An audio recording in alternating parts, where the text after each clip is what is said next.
ప్రస్తుతం YSRCP Hyderabad head quarters లో ఆ పార్టీ ఎమ్మెల్యే శ్రీకాంత్ రెడ్డి మాట్లాడుతున్నారు. ఆ లైవ్ చూద్దాం. అది 75% పోలీస్ బాగుందంట. మరి 75% సాటిస్ఫాక్షన్ పోలీసులలో వస్తే మరి ఎందుకు ఈ రకంగా లా అండ్ ఆర్డర్ ఉంది అని చెప్పేది విషయం వాళ్ళు చెప్పుకోలేకున్నారు. పోలీసులు వాళ్ళ పని వాళ్ళు చేసుకోనియకుండా ఒత్తిడి చేసి వాళ్ళ ట్రాన్స్ఫర్ల పేరుతోనో సస్పెన్షన్ పేరుతోనో భయభ్రాంతులకు గురి చేసి వాళ్ళతో తల ఒగ్గించి పని చేయించుకుంటున్నారు. ఇది మంచి పద్ధతి కాదు. ఈరోజు జరిగినటువంటి గౌతమ్ సవాంగ్ విషయంలో తీసుకోండి, తనను ఎందుకు లీవ్ పెట్టిపోయారో అన్న దానిపైన స్పష్టమైనటువంటి సమాధానం వాళ్ళ దగ్గర లేదు. గతంలో ఏ పోలీస్ అధికారి కానీ సబ్ ఇన్స్పెక్టర్ స్థాయి వ్యక్తి కానీ నిజాయితీగా పనిచేయాలని అనుకుంటే తనకిచ్చినటువంటి రివార్డు సస్పెన్షనో లేదా ట్రాన్స్ఫరో. ఈ రకంగా పోలీస్ వ్యవస్థను వాడుకుంటూ అది కొంతమందికే పోలీస్ వ్యవస్థ పనిచేయాలా అన్నటువంటి రీతిలో వ్యవహరిస్తున్నటువంటి తీరును వాళ్ళు ఒకసారి చర్చించుకుంటే మంచిది. త్రాగునీరు విషయంలో తను 6వ అంశం 51% బ్రహ్మాండంగా ఉందని ఇచ్చారట. మరి నిన్న మొన్న వరదలు వచ్చాయి కాబట్టి తన సొంత జిల్లా చిత్తూరు జిల్లాలో అన్నోయిన నీళ్ళు వచ్చినాయి. కానీ అంతకుముందు ఒక బిందె నీళ్ళ కోసం అనేక ప్రాంతాలలో ఏ రకంగా కొట్టుమిట్టాడుకున్నారో ఒకసారి చంద్రబాబు నాయుడు గారు అన్ని రిపోర్ట్స్ తెప్పించుకుంటే బాగుంటుంది. తను ప్రమాణ స్వీకారం చేసిన రోజున 5 అంశాలలో ఒక దానిపైన ఇంటింటికి 20 లీటర్లు మినరల్ వాటర్ ఇస్తాము అని చెప్పి ఆ రోజు సంతకం పెట్టాడు. ఆ సంతకం పెట్టినటువంటి సంగతే మర్చిపోయాడు. ఈరోజు ఏ రకమైనటువంటి నీటి పథకాలను శాంక్షన్ చేయకపోగా నీటి సమస్య తీర్చకుండా వచ్చినటువంటి నీటి ఒక పనులన్నింటినీ కూడా క్యాన్సిల్ చేసి దాంట్లో బ్రహ్మాండంగా వచ్చినట్టుగా చెప్పుకోవటం.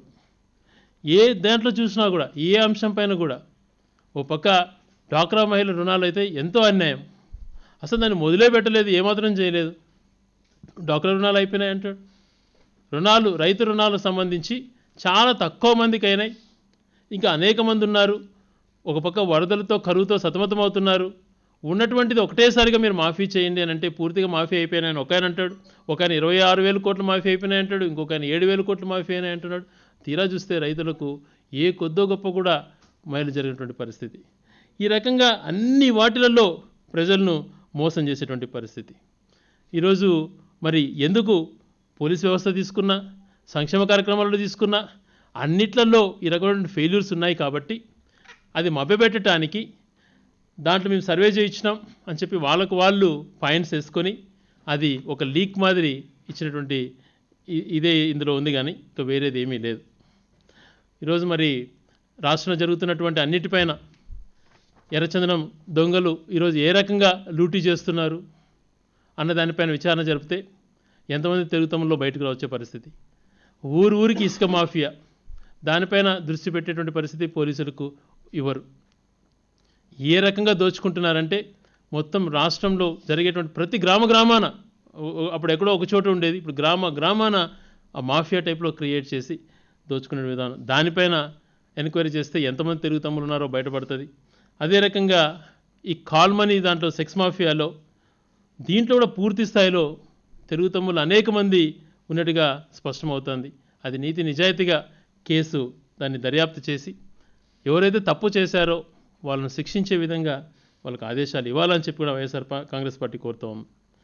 ఈ రకంగా సర్వేలు చేయించుకునే బదులు ప్రజలపైన దృష్టి పెట్టి ఇలాంటి సర్వేలు చేయించుకొని పూర్తిస్థాయి న్యాయబద్ధంగా సర్వేలు చేస్తే ఎటువంటి అభ్యంతరం లేదు. కానీ తూతూ మంత్ర సర్వేలు, మోసపుచ్చడానికి చేసేటువంటి సర్వేలు చేసి ఏదో గొప్పగా చేస్తున్నాం అని చెప్పుకునేటువంటి ప్రయత్నం మానుకొని రియల్గా ప్రజలకు అన్ని రకాల మంచి చేసే విధంగా అందరినీ కలుపుకొని చేసేటువంటి విషయాలలో అన్ని పార్టీలతో కలుపుకోవటం అయితేనేమి, అందరితో సంప్రదించి చేసే నిర్ణయాలతో ఈ రాష్ట్రాన్ని బాగుపరచాలి.